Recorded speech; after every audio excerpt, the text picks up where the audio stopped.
मेरा ससुर दूध पीने की जिद करता था। वो 60 साल का बूढ़ा था और मैं नौजवान थी। मेरी शादी को कुछ ही दिन हुए थे। एक रात मेरा शौहर घर पर नहीं था। मेरा ससुर मेरे कमरे में आया और कहने लगा, मुझे दूध पिलाओ, मैंने दूध पीना है। वो जिद करने लगा और ज़बरदस्ती मेरे कमरे में आ गया। जैसे ही उसे मौका मिला, उसने मेरे साथ पूरी रात, मेरे शादी को अभी सिर्फ 4 दिन ही गुजरे थे, मेरे ससुराल में बस मेरे ससुर ही रहते थे, शादी की रात मेरे शौहर आसिफ ने ख़ास तौर पर कहा था कि मेरे अबा को बहुत गुस्सा आता है, वरना वो गुस्से में पागल हो जाते हैं।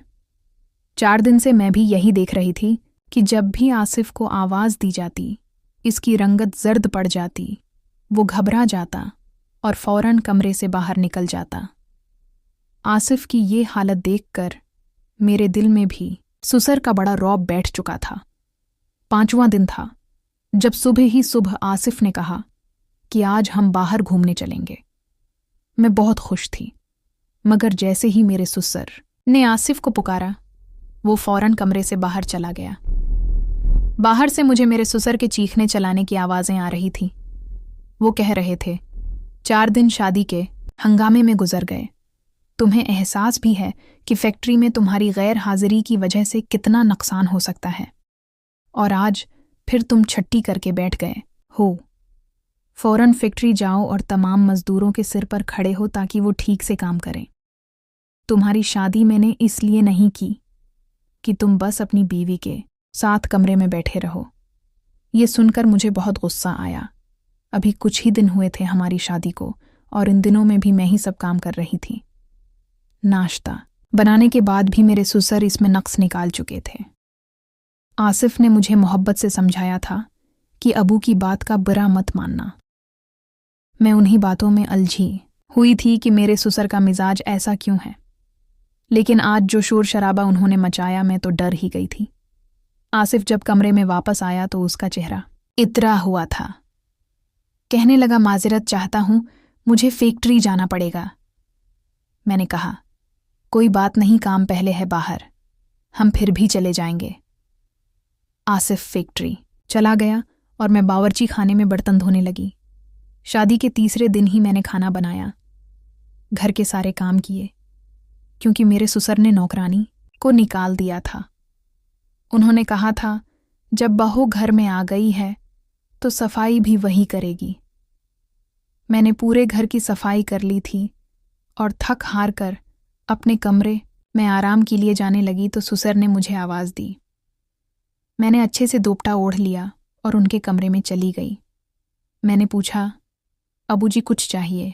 उन्होंने मुझे सर से पांव तक बड़े गौर से देखा और अजीब अंदाज से अपने खशक होंठों पर जबान फेर कर कहने लगे, दूध पीना है।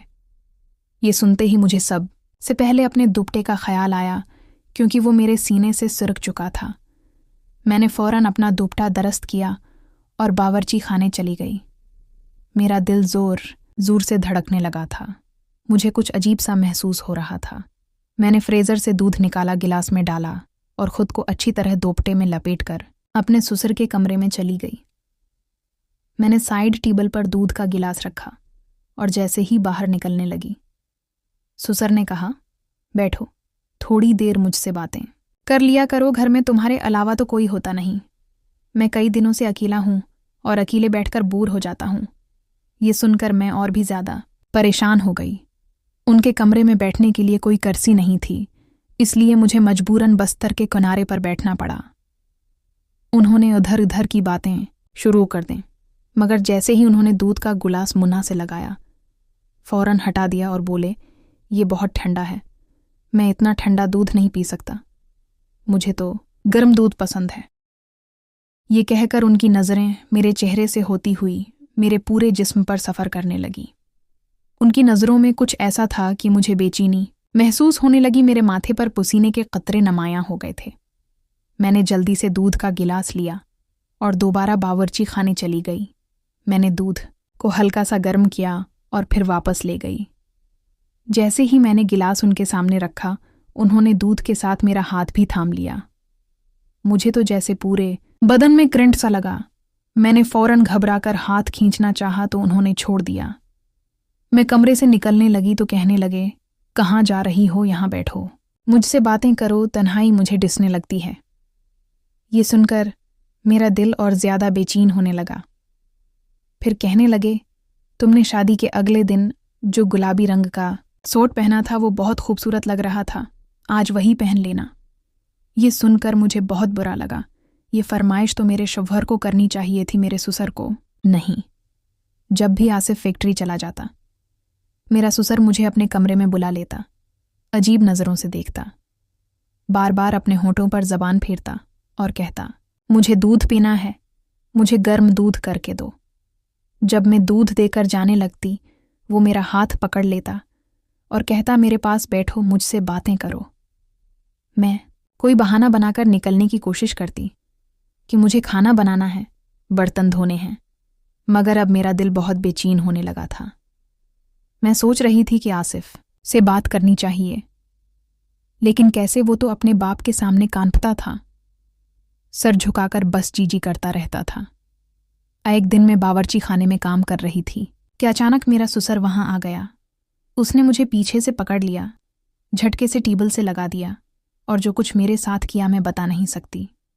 मैं किसी तरह अपनी इज्जत बचाकर अपने कमरे में चली गई, दरवाज़ा बंद कर लिया, कंडी लगा दी और बेड पर बैठ गई। मेरी सांसें तेज हो रही थीं, मेरा वजूद कांप रहा था, मेरी आंखों से आंसू बहने लगे। मैं सोच भी नहीं सकती थी कि मेरा ससुर मेरे साथ ऐसा कर सकता है। मैंने फैसला कर लिया कि मैं आसिफ से बात करूं। गीन प्यारे दोस्तों, उम्मीद है आपको हमारी कहानी पसंद आई होगी।